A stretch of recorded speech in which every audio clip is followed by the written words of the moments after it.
उस घटना के बाद मुख्यमंत्री की जिस प्रकार की प्रतिक्रिया आई है, उस प्रतिक्रिया से मैं आहत हूं, दुखी हूं कि उन्होंने जिन शब्दों का उपयोग किया है वो शब्द बेहद आपत्तिजनक है। मुख्यमंत्री जी को इसके लिए छत्तीसगढ़ की जनता से, रायपुर की जनता से सार्वजनिक माफी मांगना चाहिए।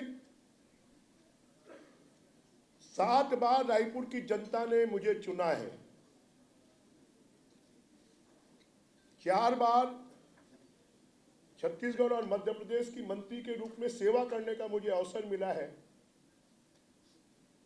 मैं मुख्यमंत्री जी की कृपा पर विधायक नहीं हूं और मुख्यमंत्री जी की कृपा पर ना मैं मंत्री बना हूं,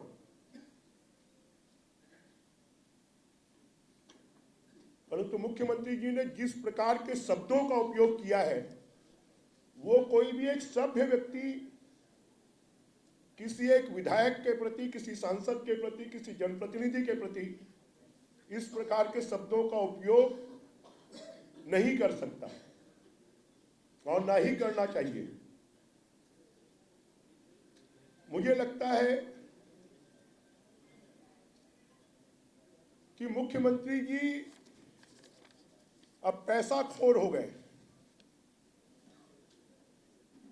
जो उनको पैसा देगा वो गुंडा हो, बदमाश हो, आतंकवादी हो, गुर्गा हो, शराब माफिया हो, कोयला माफिया हो, रेत माफिया हो,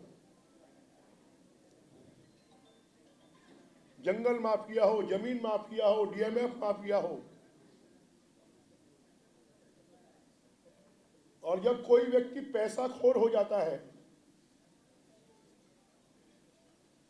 जैसे डकैती डालने वाला अगर डकैती डाला और फिर जेल से छूट गया तो फिर डकैती डालेगा।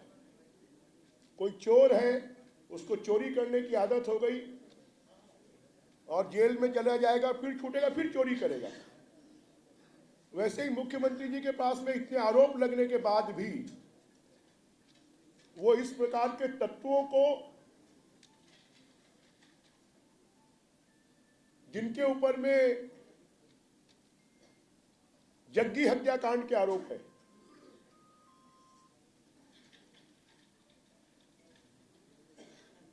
जिनके ऊपर में शराब में माफियागिरी करने के आरोप है,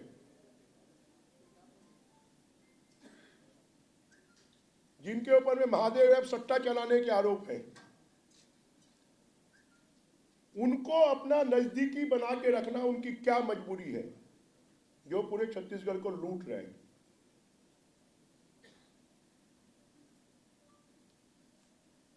और मुख्यमंत्री जी, छत्तीसगढ़ को आपने क्या अपराधियों के हाथ में सौंप दिया है क्या?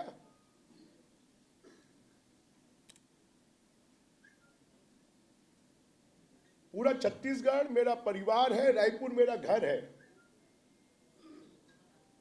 रायपुर में कभी किसी ने ये हिमाकत नहीं की, किसी ने हिम्मत नहीं की, क्योंकि मेरे सब लोगों से पारिवारिक और प्रेम के संबंध हैं। ऐसा कोई व्यक्ति पूरे रायपुर में और छत्तीसगढ़ में नहीं बोल सकता कि किसी के साथ में मैंने भेदभाव किया हो या जातिवाद का व्यवहार किया हो। इतनी बड़ी घटना के बाद मुख्यमंत्री जी के मुंह से 2 शब्द नहीं फूटना। आज वो कांग्रेस के नेता के साथ साथ वो मुख्यमंत्री हैं, शासन के प्रमुख हैं।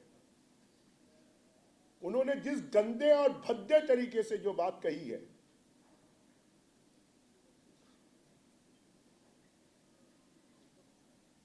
वो ये बताता है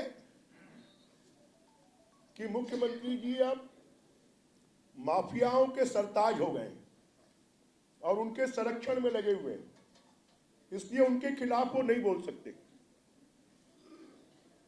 अभी तक तो मैं सुनता था कि पीडब्ल्यूडी का ठेका होता है, सिंचाई विभाग का ठेका होता है, परंतु चुनाव भी ठेके पर दिए जाते हैं, मैं पहली बार सुन रहा हूं।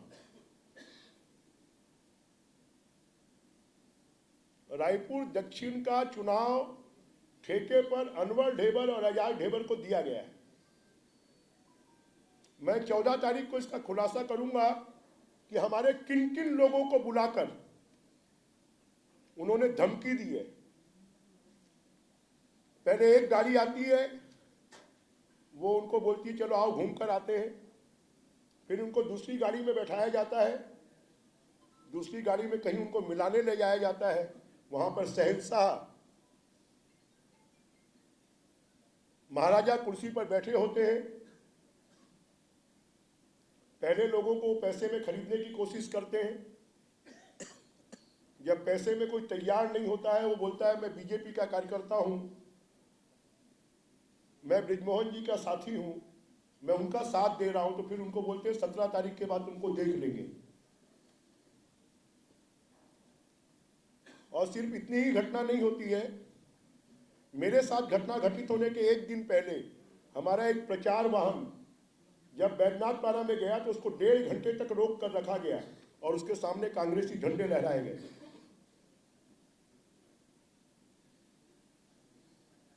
मेरे साथ जिस दिन घटना घटित हुई, क्योंकि छोटी मोटी घटनाओं को कार्यकर्ता और लोग मुझे बताते नहीं हैं कि हम ही उस अपने स्तर पर निपट लेंगे। संजय नगर में हमारी गाड़ी को रोककर उसके होर्डिंग, उसके बैनर सब फाड़ दिए गए, कांच फोड़ दिया गया और मेरे नाम से मां बहन की गाली दी गई और उसकी